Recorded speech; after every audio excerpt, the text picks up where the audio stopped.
Cellphone, CCTV இது போன்ற நவீன கருவிகள் கண்டுபிடிப்பதற்கு முன்னால் நிறைய இழப்புகள் திருடர்களின் மூலமாக ஏற்பட்டிருக்கிறது.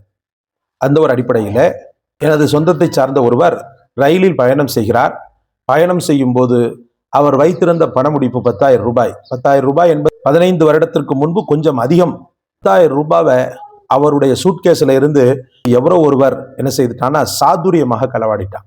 இன்னைக்கு பார்த்தீங்கன்னு சொன்னா ரொம்ப தத்ரூபமா பெட்டியை திறந்து அவனுக்கு தேவையான 10,000 ரூபாவை மட்டும் எடுத்துக்கிட்டு மற்றபடி அவர் கொண்டு போன தட்டை, முறுக்கு, ஊறுகாய் எல்லாத்தையுமே வச்சுட்டு போயிட்டான். 10,000 ரூபாய் மட்டும் துண்டா எடுத்துட்டான். அல்லாஹு அக்பர்.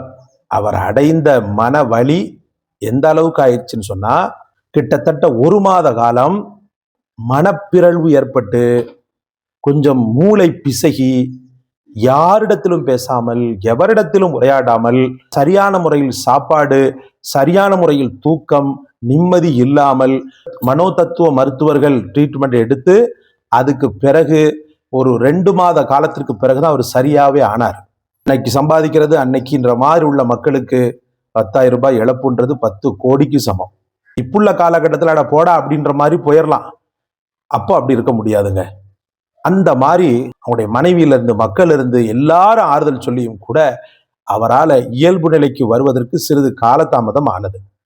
இந்த வலி வேதனை ஏற்படாமல் அவன் இழந்த பொருளை அல்லாஹ் திரும்ப மீட்டி தர, அது திருடர் மூலமான இழப்பாக இருந்தாலும் சரி அல்லது வேறு வகையான இழப்பாக இருந்தாலும் சரி, அல்லாஹ் மீட்டி தர.